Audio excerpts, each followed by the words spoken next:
KBS 1라디오 신성원의 오늘 세계는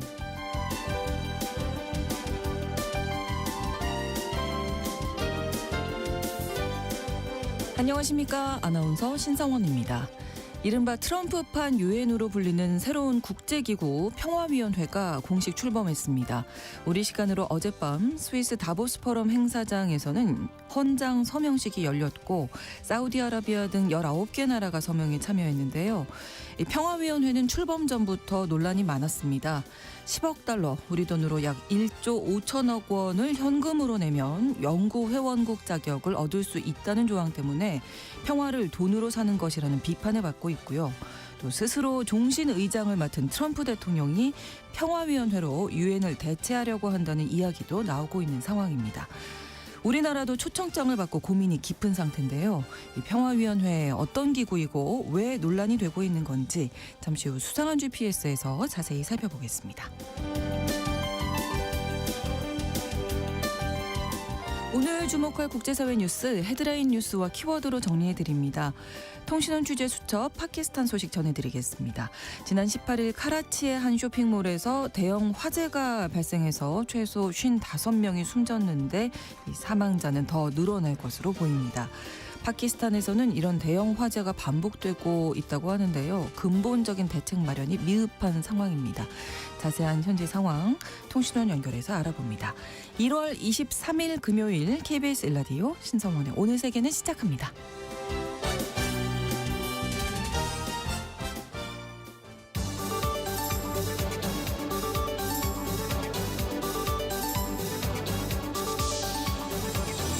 오늘 세계는 헤드라인 뉴스.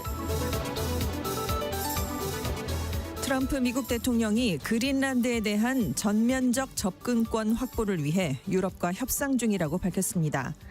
특히 이 과정에서 그린란드에 어떤 대가도 지불할 필요가 없을 거라고 말했는데요. 덴마크와 그린란드는 대화엔 적극 나서겠지만 주권은 협상할 수 없는 레드라인이라고 강조했습니다. 트럼프 미국 대통령과 젤렌스키 우크라이나 대통령이 22일 스위스 다보스에서 만나 종전안을 논의했습니다. 양측은 종전안 논의가 마무리 단계란 점에 공감하고 23일부터 이틀간 아랍에미리트에서 미국, 러시아, 우크라이나 당국자들이 만나 종전안 논의를 이어갈 거라고 밝혔습니다. 미국과 중국의 기술 패권 경쟁의 상징으로 꼽혀온 동영상 플랫폼 틱톡의 미국 사업부 매각 문제가 이번 주 안에 마무리될 예정입니다. 미국과 중국 정부는 틱톡의 미국 사업 부문을 오라클과 사모펀드, 실버레이크가 참여한 컨소시엄에 매각하는 방안을 최종 승인했는데요. 이번 합의로 모 회사 바이트댄스의 틱톡 미국 법인 지분은 20% 미만으로 줄어들게 됩니다. 틱톡 매각이 마무리되면서 양국은 4월 트럼프 대통령의 중국 국빈 방문을 앞두고 기술 패권 경쟁과 관련한 곤란한 문제를 하나 해결하게 됐습니다. 한국계 매기 강 감독의 넷플릭스 애니메이션 영화 K-POP 데몬 헌터스가 3월 15일 LA에서 열리는 제98회 미국 아카데미 시상식에서 2개 부문 후보에 올랐습니다. 캐데헌은 장편 애니메이션 부분 후보로 또 OST 골든으로 주제가상 후보에도 올랐는데요. 한편 국제영화상 예비 후보에 올랐던 박찬욱 감독의 영화 어쩔 수가 없다는 본 후보에는 오르지 못했습니다.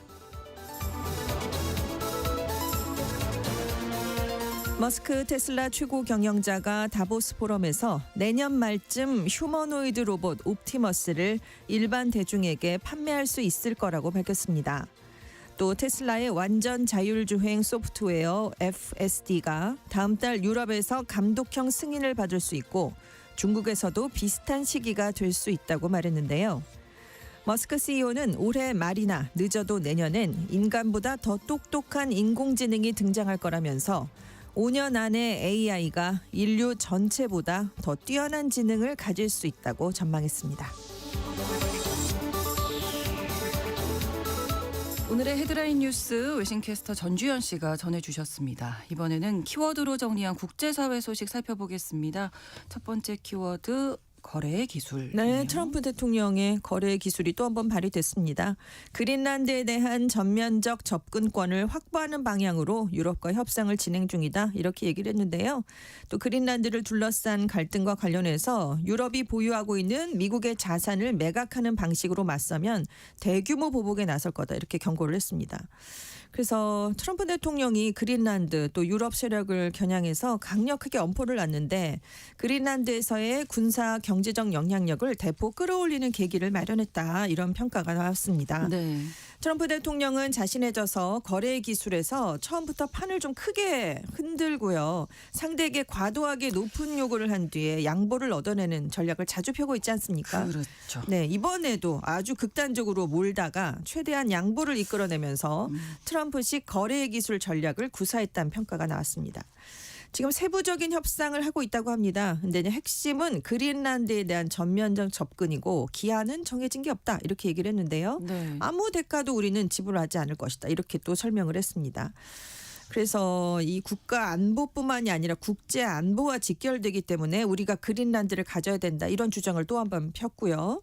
미국이 골든돔을 비롯해서 이제 군사 인프라를 그린란드에 배치를 하게 되는데 대가 없이 장기적 접근권을 확보하는 방향으로 협상을 하고 있구나. 이런 지금 추정이 나오고 있습니다. 네. 지금 뭐 하루 전에 나토랑 미래 합의의 틀을 만들었다 뭐 이렇게 얘기를 했는데 아마도 이 내용이 주된 내용이지 않을까 이런 얘기가 나오고 있고요.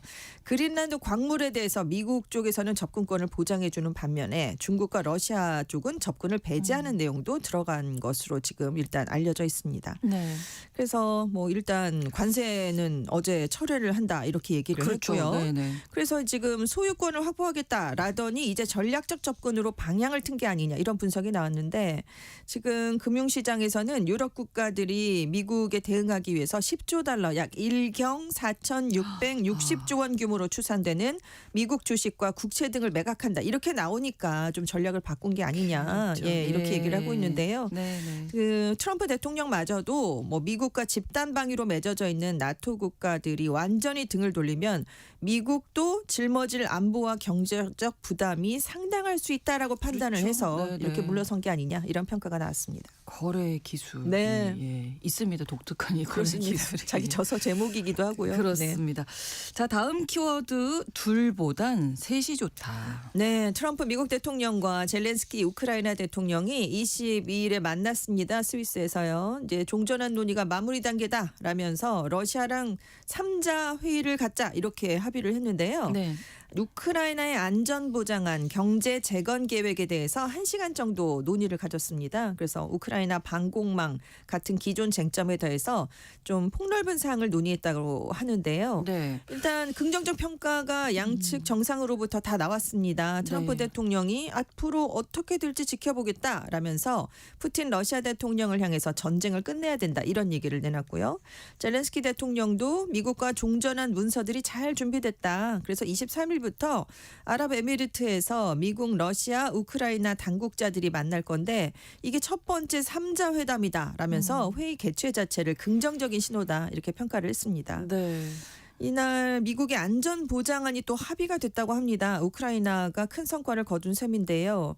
당초 미국은 러시아가 반발할 걸 우려해서 안전보장보다는 전후 경제재건의 개최건에 초점을 맞춘 종전안을 그렇죠. 우선 논의하자라고 했는데 네. 일단 안전보장을 받았다고 합니다. 자, 이제 3자 회담이 열리면 영토 문제를 비롯해서 교착이 계속된 논의가 속도를 낼 가능성이 있긴 한데요.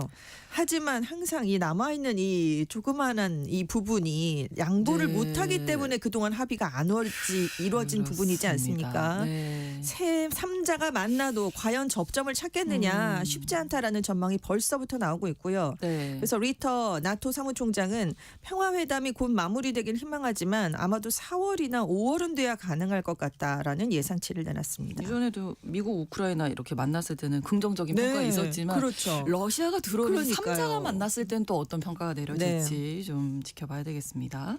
다음 키워드 Thank you next. 네, 이게 유명한 팝송 제목이기도 한데요. 네. 최근 마두로 베네수엘라 대통령을 트럼프 행정부가 축출을 했는데 그 다음 타자가 지금 쿠바로 거론이 되고 있습니다. 네. 쿠바 쪽의 내부 협력자를 찾고 있다라고 월스트리트저널이 보도했는데요. 지금 행정부 미국 당국자들이 쿠바 망명자, 쿠바 시민단체들과 만나서 쿠바의 공산 정권을 축출하는 데 도움을 줄 수 있는 내부 인사를 찾고 있다고 합니다. 왜냐하면 마두로 대통령을 체포하러 갔을 때 베네수엘라 안에 인사가 도움을 줬거든요. 그러니까 이번에는 쿠바 쪽에서 그런 사람을 물색해보겠다라는 건데 트럼프 행정부는 지금을 70년 가까이 집권해온 쿠바 공산당 정권을 몰아낼 수 있는 적기라고 판단을 하고 있습니다. 왜냐하면 경제가 붕괴되기 직전이에요. 근데 그동안 원유를 베네수엘라가 싸게 공급을 해줘서 그나마 떠받치고 있었는데 그렇죠. 이제 그 마두로 정권이 무너졌기 때문입니다. 그래서 미국의 고위 당국자가 월스트리트저널 쪽에 아직 구체적인 계획은 없는데 마두로 대통령 체포를 쿠바에 대한 경고이자 청사진으로 보고 있다 이렇게 얘기를 했다는 건데요. 네. 지금 트럼프 대통령이 11일에 트루스 소셜에 글을 올렸습니다. 베네수엘라에서 쿠바로 향하는 석유나 자금은 앞으로는 절대 없을 것이다. 그러니까 쿠바는 협상에 나서라 이렇게 압박했는데 그러니까 디아스 카넬 쿠바 대통령이 우리는 마지막 한 방울의 피까지 다해서 조국을 수호할 것이다. 이렇게 대응을 했습니다. 그래서 지금 다음 타자로 쿠바를 트럼프 행정부가 지목을 하고 있긴 하지만 쿠바는 베네수엘라와는 다르다. 일당 독재가 강력하게 지배를 하고 있기 때문에 미국이 똑같은 계획을 실행에 옮기는 데는 어려울 수 있다라는 전망이 나오고 있습니다. 그래서 지금 미국이 이렇게 쿠바를 노리고 있으니까 반미 연대의 핵심 축인 중국과 러시아가 지금 견제에 나서고 있는데요. 일단 고위 인사들이 지금 잇따라 쿠바 인사 쪽을 만나면서 강력한 지지 연대 의미를 보내고 있는데 중국은 특히 그 쿠바에 8천만 달러 약 1,200억 원의 자금과 쌀 6만 톤을 긴급 지원하기로 했거든요. 그래서 함께 어려움을 극복하겠다라는 메시지를 나타냈습니다. 다음 키워드 비닉빈 부익부. 판다 비닉빈 부익부인데요. 일본은 지금 마지막으로 남은 자이언트 판다 2마리가 조만간 중국에 가서 판다 제로 국가가 될 예정입니다. 근데 중국이 일본에는 판다를 대여하지 않으면서 독일하고 프랑스에는 이미 판다가 있는데 더 대여하기로 했다라고 중국 관련 영자지 글로벌 타임스가 보도를 했습니다. 판다도 안 보내는군요. 그렇습니다. 지금 관계가 안 좋기 때문에. 지금 다카이치 총리의 대만 유사시 발언 이후에 지금 굉장히 갈등이 불거지고 있는데 판다 외교에서마저 영향을 미치고 있는 건데요. 지금 중국과 독일이 최근에 자이언트 판다 보존 노력을 강화하기 위해서 협력하겠다라는 협정을 체결했거든요. 그래서 앞으로 10년간 공동 연구를 한다고 하면서 청두 자이언트 판다 기지에 있는 판다 2마리를 독일 민헨에 있는 헬라부른 동물원으로 추가로 보내기로 합의를 했습니다. 그런데 이번 발표가 메르츠 독일 총리의 다음 달 하순경 방중이 추진되는 가운데 나와서 지금 눈길을 끌고 있어요.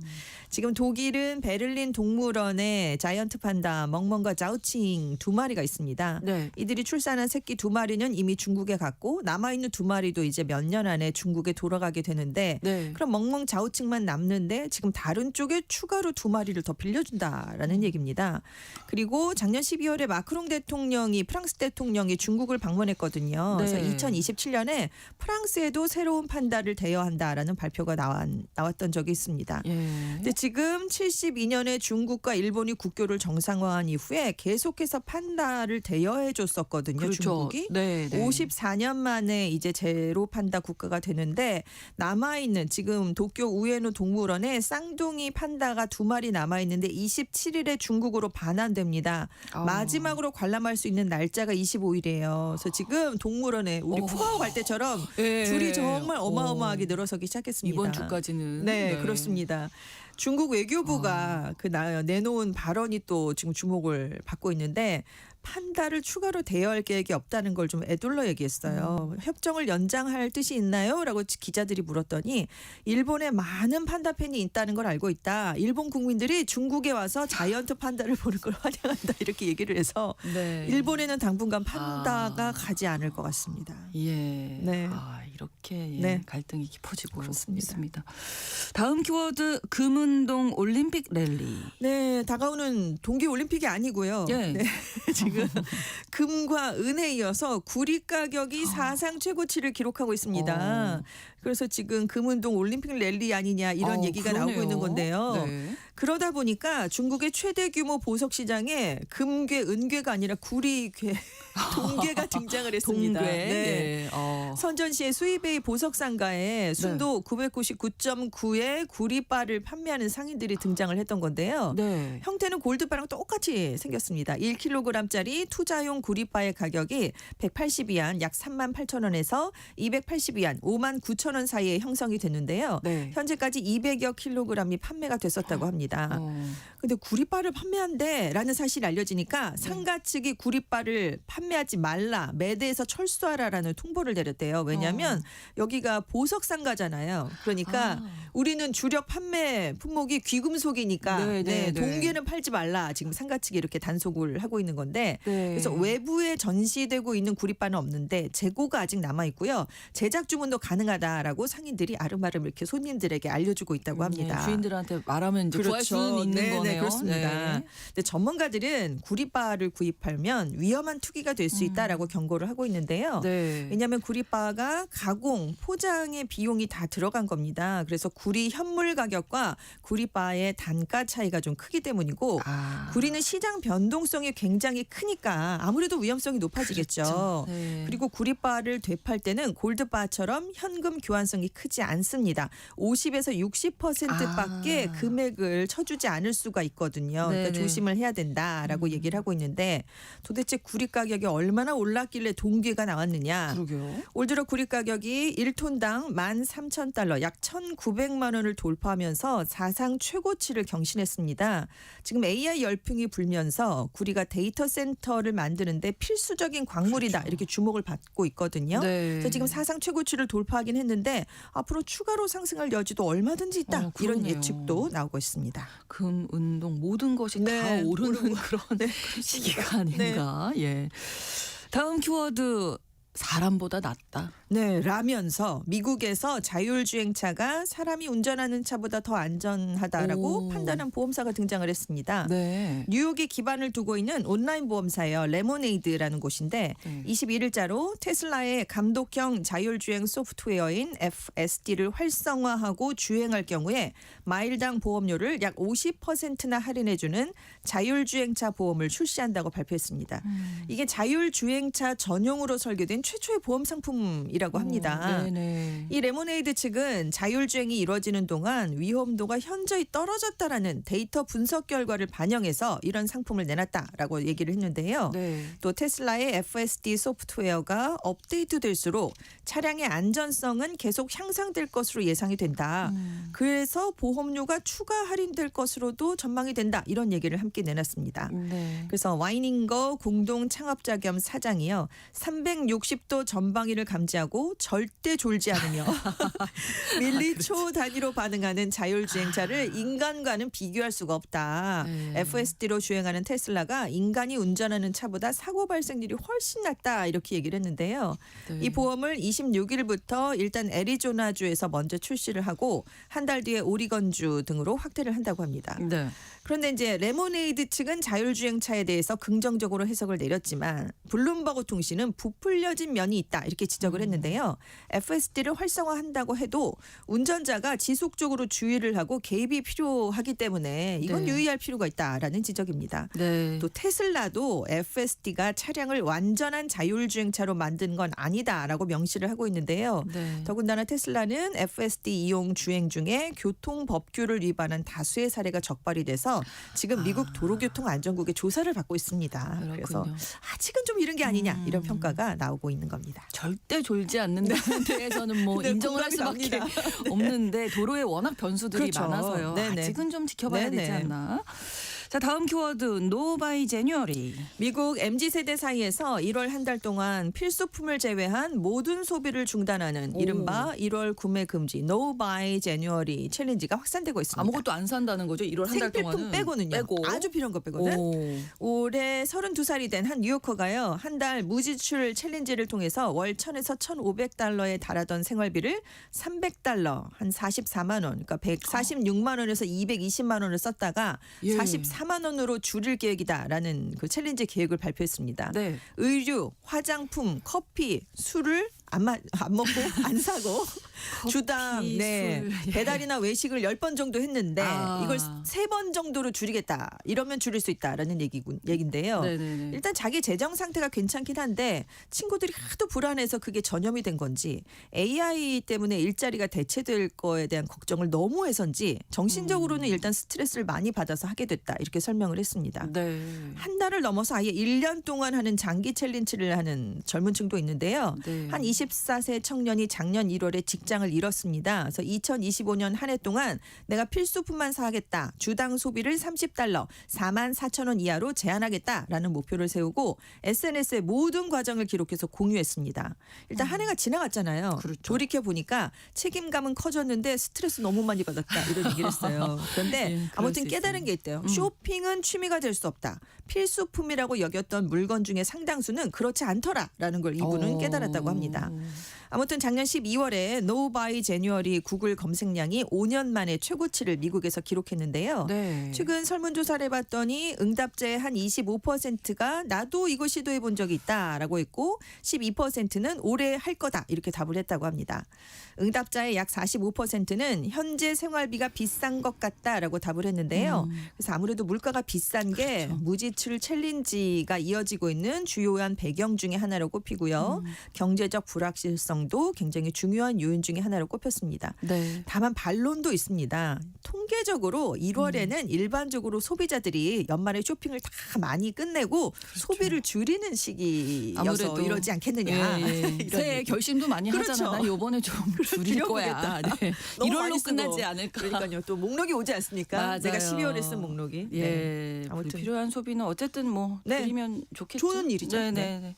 외신캐스터 전주현 씨와 함께 헤드라인 뉴스와 키워드 전해드렸습니다. 고맙습니다. 네, 감사합니다. KBS 라디오 신성원의 오늘 세계는 1부 마무리하겠습니다. 11시 30분부터 일부 지역에서는 해당 지역 방송 보내드립니다. 비틀스의 Hey Jude 함께 듣겠습니다. Hey Jude, don't make it bad. Take a sad song and make it better. Remember to let her into your heart. Then you can start to make it better.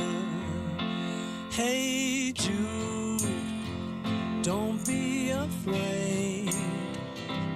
You were made to go out and get her. The minute you let her under your skin, then you begin to make it better. And anytime you feel the pain, hey Jude, refrain. Don't carry the world upon your shoulder. For well you know that it's a fool who plays it cool by making his world a little colder. Na, na, na, na, na, na, na, na, na. Hey Jude, don't let me down. You have found her, now go and get her. Remember to let her into your heart. Then you can start to make it better. So let it out and let it in. Hey Jude, begin. You're waiting for someone to perform with. And don't you know that it's just you? Hey Jude, you do. The movement you need is on your shoulder. Na, na, na, na, na, na, na, na, yeah. Hey Jude, don't make it bad. Take a sad song and make it better. Remember. 지금 시각은 11시 30분입니다. KBS Ladies and gentlemen. 국제사회의 다양한 뉴스를 한눈에 KBS 1라디오 신성원의 오늘 세계는 세계를 바로 보는 최소한의 투자입니다.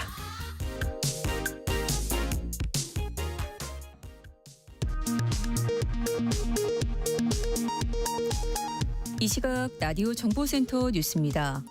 이해훈 기획예산처 장관 후보자에 대한 인사청문회가 국회에서 진행되고 있습니다.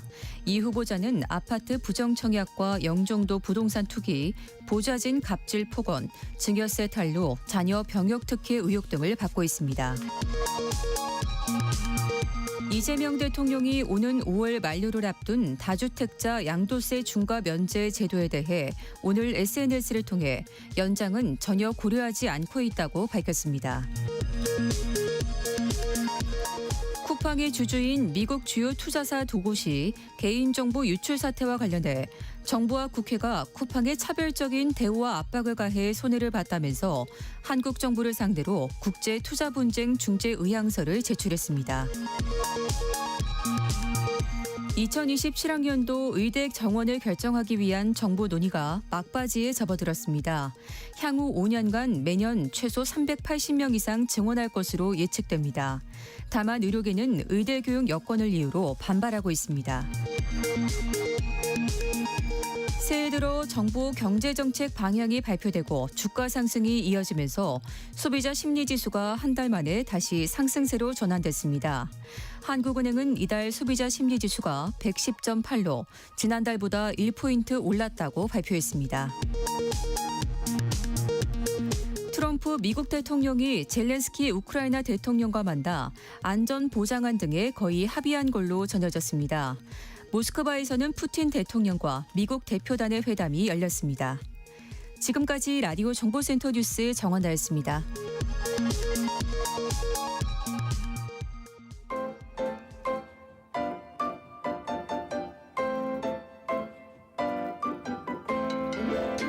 통신원 취재 수첩.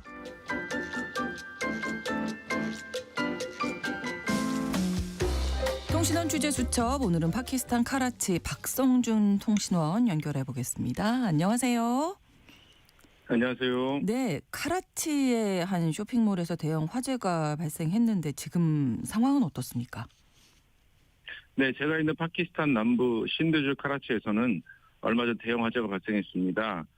MA 지나로드에 위치한 굴프라자에서 발생했는데요. 네. 이 대형 화재로 인한 사망자의 수가 수요일 현재 최소 55명으로 늘어났으며 현재 29명 이상이 여전히 실종 상태인 가운데 구조팀은 위험한 환경 속에서 잔해의 속을 계속 수색하고 있습니다. 네. 하루 전까지만 해도 27명이었던 사망자 수는 구조대의 상가 내부 수색 작업이 속도를 내면서 2배로 늘었습니다.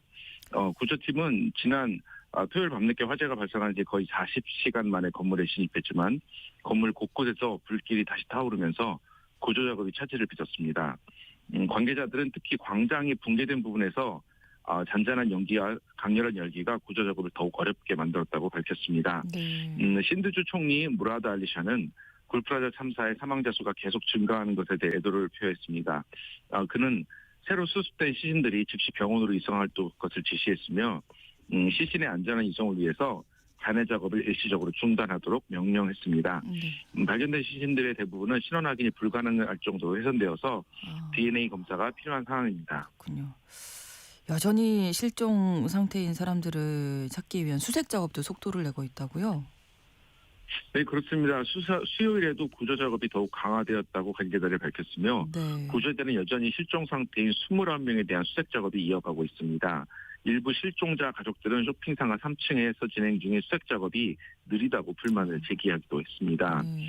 자베 남부지구 부국장은 모든 구조기관이 총동원되었으며 구조활동을 가속화하고 있다고 밝혔습니다.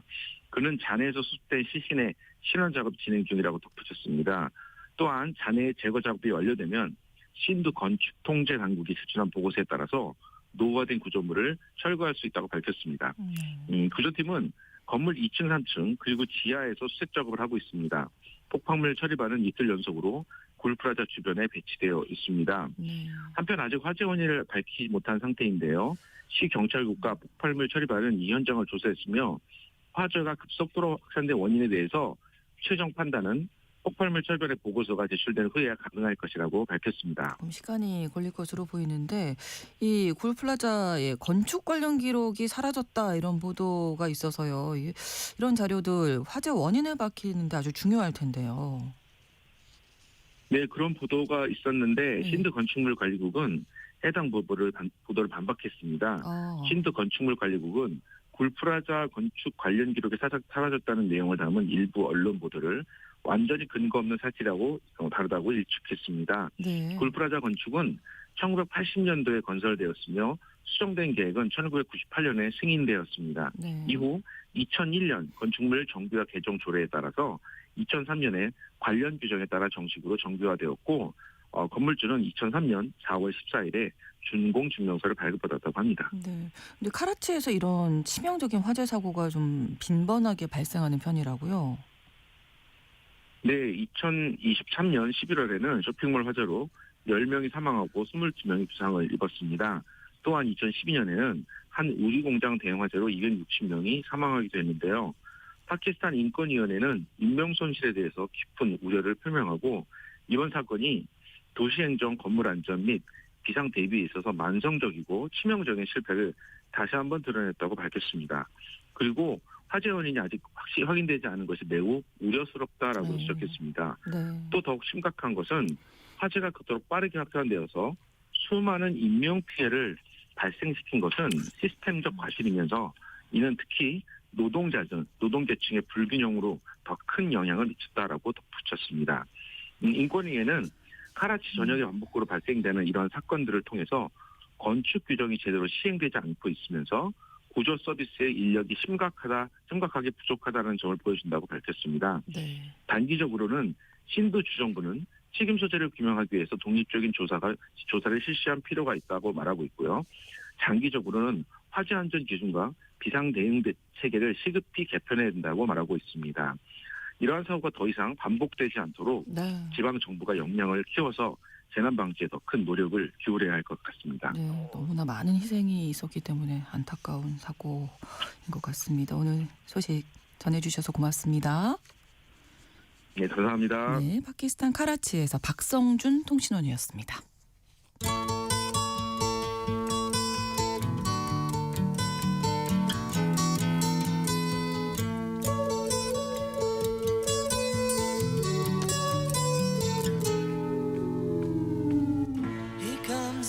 넓은 지구촌의 한 지역 장소를 중심으로 우리가 주목할 이야기 전해드리는 수상한 GPS입니다. 오늘은 이현미 국제전문 기자와 함께 이야기 나누겠습니다. 어서 오십시오. 네, 안녕하세요. 예, 오랜만에 뵙겠습니다. 자, 오늘은 어디로 가볼까요? 팔레스타인 가자지구 어떠십니까? 아, 예. 좀 식상하긴 하죠. 네, 그런데 요즘에 또 그린란드 얘기를 많이 하다 보니까 잠시 조금 그렇죠. 네, 잊혀진 감이 없지 않아 있습니다. 네, 그리고 이제 도널드 트럼프 미국 대통령이 이제 최근에 한국을 포함해서 전 세계 60개국에 가자 평화위원회를 제안을 해서 네. 어젯밤에 이제 서명 국가들이 공개가 되고 다보스 그렇죠. 포럼에서 그래서 이제 출범을 공식적으로 하겠다 뭐 이렇게 밝혔어요. 그래서 네. 이제 국제사회의 시선이 좀 집중이 됐기 때문에 한 번은 다루고 넘어가야 될 것 같습니다. 네. 자, 평화위원회 어떤 위원회인지 어떤 일을 하는 건지 구성은 네. 또 어떻게 돼 있는 건가요? 네, 평화위원회는 일단 가자 지구의 전후 복구와 통치를 감독하기 위해서 신설된 국제기구라고 보시면 되고요. 네. 단순한 분쟁을 넘어서 가자 지구의 이제 통치, 재건, 안보를 이제 총괄하는 막강한 권한을 가지도록 이제 설계가 됐습니다. 네. 가자 지구의 뭐 가도 정부 수립 그리고 국제 안정화군 배치, 재건 자금 집행 등 모든 핵심 권한을 이제 독점하게 되어 있고요. 네. 무엇보다 조직은 의장과 집행위원회 그리고 가자 현장 지휘부 등 이제 크게 세 계층으로 나뉘는데 네. 가장 큰 특징은 이제 트럼프가 본인을 위원회 종신 의장으로 이제 명시를 아, 했다는 겁니다. 바뀌지도 않는군요. 네. 한국과의 이제 정상이 국제기구의 영구적인 수장을 맡겠다라는 것인데 국제법상에는 유례가 없는 일이고요. 네. 그리고 모든 최종 결정권과 이제 자금 집행 승인권은 트럼프 1인에게 집중되어 있습니다. 그리고 이제 트럼프가 자신의 최측근들을 이제 전면 배치하기도 했고요. 네. 누구 있는지 한번 알아볼까요? 볼까요? 네, 집행위원회가 이제 핵심인데 네. 가자 지구의 외교, 안보, 재건을 나누어 맡은 핵심 설계자 7인으로 구성이 되어 있습니다. 네. 트럼프 사위 제러드 쿠슈너가 전략 총괄을 맡아서 네. 가자 지구를 지중해의 모나코로 만들겠다라는 이른바 리비에라 프로젝트를 주도를 하고요. 네. 마코 루비오 미국 국무장관은 유엔의 영향력을 배제하고 평화위원회 중심의 새로운 국제 외교 질서를 구축하는 역할을 맡았습니다. 네. 토니 블레어 전 영국 총리는 중동 특사 경험을 바탕으로 해서 국제적 정당성 확보와 유럽 국가들의 이제 참여를 독려하는 역할을 하고요. 네. 그리고 이제 눈에 띄는 건 부동산 개발업자이자 트럼프의 중동 특사인 스티브 위드코프가 인프라 재건과 그리고 건설 부문을 총괄합니다. 아폴로 글로벌 매니지먼트 최고 경영자인 마크 로아는 민간 투자 유치와 그리고 금융 설계를 담당을 하고요. 인도계인 아제이 방가 세계은행 총재도 공적 자금과 국제기구 간의 협력을 연결을 하고 위원회의 결정에 금융적 신뢰도를 부여하는 그런 역할을 맡았다. 이렇게 소개가 되어 있어요. 예, 너무 또 트럼프 쪽 인사들이 네. 집중 포진되어 있는 게 아닌가. 그래서 논란의 여지가 좀 많죠. 네, 지금 많이 나오고 있습니다. 네. 우선 토니 블레어 같은 경우는 영국 총리 시절이었던 2003년에 미국과 함께 이라크 전쟁에 이제 전력이 있어서 중동의 비극을 만든 인물이 다시 투입된다. 이러면서 이제 거센 비판이 나오고 있고요. 네. 또 위원회 구성원 상당수가 트럼프의 가족, 측근, 부동산 개발 파트너 그리고 이제 거대 자본가들이기 때문에 공적 기구를 사유화한다는 지적도 있습니다. 네. 이제 그들을 통해서 가자 지구 재건이 인도적 목적이 아니라 대규모 부동산 사업으로 이제 변질될 위험이 있다라고 보는 거고요. 자금 운영의 불투명성과 블라인드 펀드와 우려도 이제 지적이 되고 있습니다. 네. 트럼프 행정부는 뉴욕에 이제 엠파이어 스테이트 빌딩을 186개를 이제 합친 양에 달하는 가자 지구에 파괴된 건물 잔해가 약 6,800만 톤인데 네. 이것을 치우고 도시를 재건하기 위해서는 천문학적인 비용이 필요하다. 예. 그 금액만 해도 700억 달러, 우리 돈은 한 103조 원 이상 되더라고요. 네. 그래서 그 자금이 필요한데 그것을 마련을 하고 끌어올 수 있는 사람들을 배치했다. 뭐 이렇게 설명을 하고 있어요. 네. 하지만 평화위원회 헌장에 보면은 자금의 용처를 의장이 결정하고 외부 감사를 받지 않는 명확한 조항, 감사를 받는 이제 명확한 조항이 없고요. 예. 그래서 이제 국제 투명성 기구들은 이 자금이 트럼프 측근들이 운영하는 건설사나 컨설팅 업체의 프로젝트로 이제 흘러갈 위험이 있다라고 이제 경고를 하고 있습니다. 집행위원회의 부동산 거물인 스티브 위드코프 앞서 말씀드린 것처럼 네. 그리고 금융인 마크 로안이 포진하면서 이해 충돌 가능성까지 지적이 되고 있습니다. 말하자면 이제 두 사람이 재건 사업을 주도하면서 자신들이 관리하는 펀드나 기업이 이제 가자지구 재건 사업을 따내는 어떤 구조적 부패로 이어질 가능성이 있다 이렇게 보는 거죠. 네. 또 이제 트럼프가 이번에 내놓은 이제 가자지구 분쟁 종식을 위한 평화 구상 2단계를 보면 네. 기술 관료 중심의 이제 과도 정부를 이제 수립하겠다 이렇게 밝혔어요. 네. 그래서 이제 정부를 이끄는 사람의 가자지구 출신의 기술 관료 출신인 이제 알리 샤스라는 사람을 이제 지명을 한 겁니다. 네. 그런데 문제는 이제 가자지구 주민들이 스스로 지도자를 선출하는 어떤 민주적 절차가 배제가 되고 그렇죠. 위원회가 지명한 지명을 인물이 하면. 행정을 이제 맡게 되는 위로부터 이제 통치 구조를 만들어 버린 그렇죠. 거죠. 네, 네. 그러다 보니까 과도 정부는 위원회의 철저한 감독을 받아야 하고 실질적인 예산권과 이제 보안권이 전혀 없는 겁니다. 그래서 21세기형 신식민지 신탁 통치라는 이제 비판이 나오는 거죠. 생각보다 하나하나가 다 들어보면 다 문제죠. 좀 많은 것 같은데 사실 조직 구성뿐만 아니라 네. 이 위원회 가입 조건이요. 네. 10억 달러를 현금으로 내야 돼요.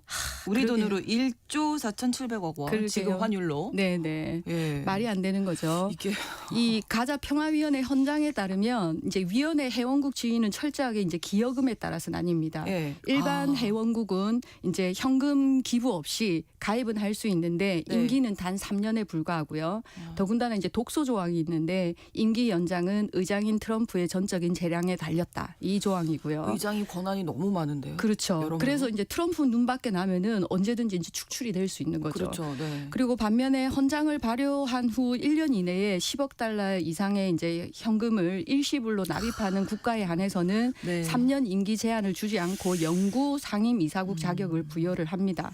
그러면 이들은 사실상 위원회의 대주주 역할을 하게 되는 거고요. 그렇죠. 하지만 영구 상임 이사국이라고 할지라도 의장은 이들을 해임할 권한을 가지고 있습니다.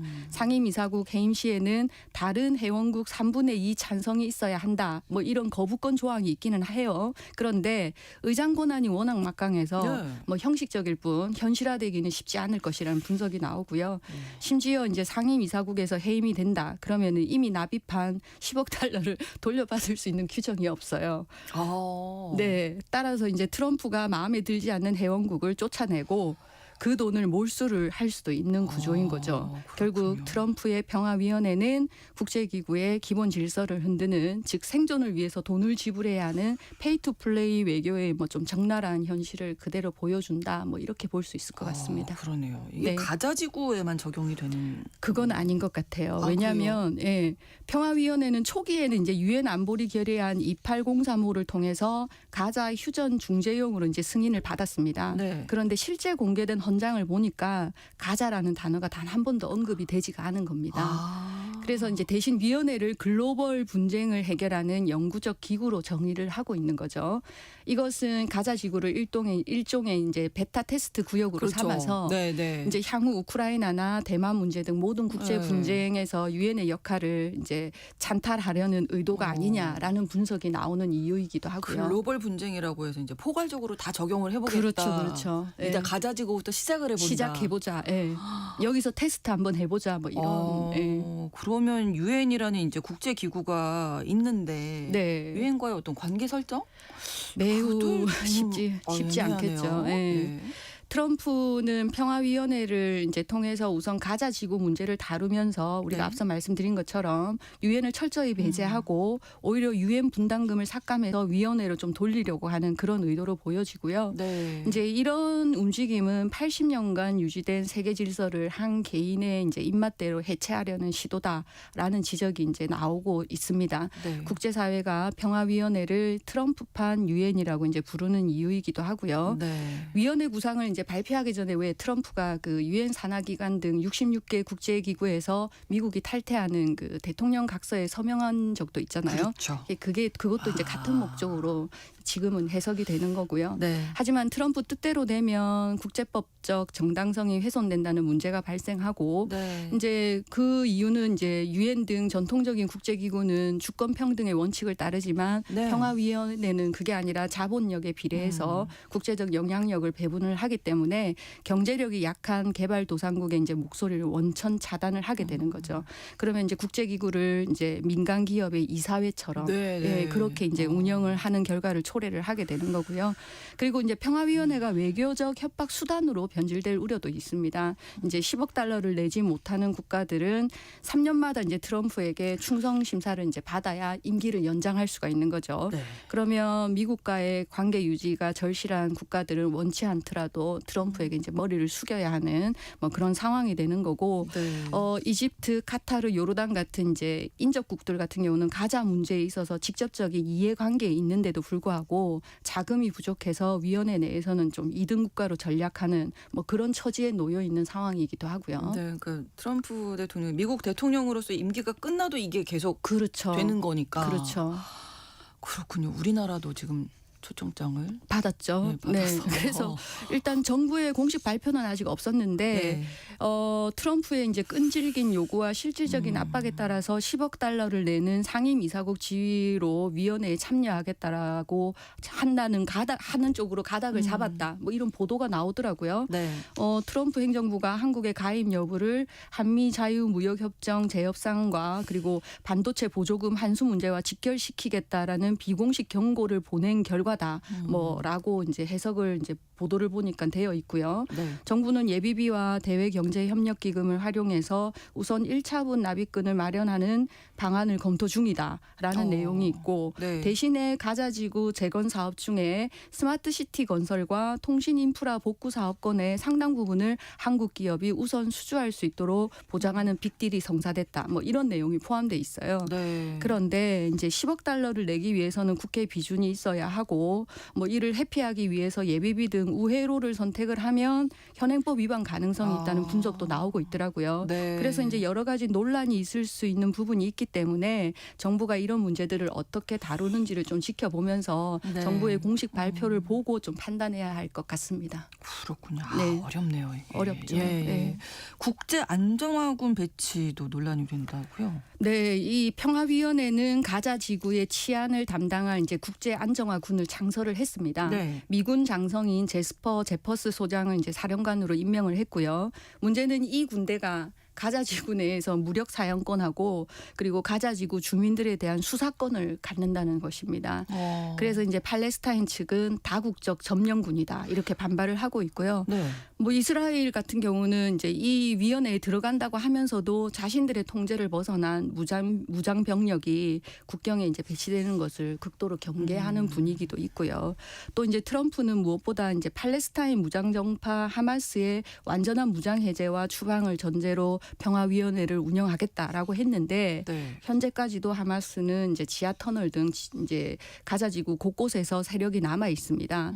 그래서 이제 하마스가 위원회의 통치를 거부하고 게릴라전을 지속할 경우 위원회는 평화 유지가 아닌 장기적인 대테러 전쟁의 이제 사령부가 될 위험의 소지가 있고요. 네. 그러면 이제 참여 국가들의 막대한 인명 피해와 비용 부담이 그렇죠. 전가되는 그런 일이 발생하겠죠. 아, 그러네요. 네. 또 한 가지가 이제 자발적 이주 조항이 있는데 네. 이게 또 인존정소 논란을 그렇더라고요. 일으키고 있죠. 네, 평화위원회는 계획안에서 이제 가자를 떠나고 싶은 주민에게 네. 안전한 통로와 이제 정착금을 지원한다는 내용이 포함되어 있기 때문에 네. 겉으로 보면은 인도적인 그렇죠. 지원을 하는 것처럼 보이는데 네. 문제는 이제 인권 단체들은 이 조항을 강제 이주의 합법화로 보고 있습니다. 이제 폭격과 봉쇄로 살 수 없는 환경을 만든 뒤에 돈을 줄 테니 나가라라고 하면은 그것은 가자 지구에서 팔레스타인인들을 몰아내려는 의도가 숨어 있는 것이다. 뭐 이렇게 보는 거죠. 지금 말씀드린 대로 뭐 하나하나가 다 문제인 것 같은데 과연 이 평화위원회 출범은 했잖아요. 그렇죠. 지속될 수 있을까요? 너무 고민스러운 지점이기는 네. 합니다. 이제 평화위원회는 현재 전적으로 트럼프 개인의 권위와 추진력에 의존을 하고 있고요.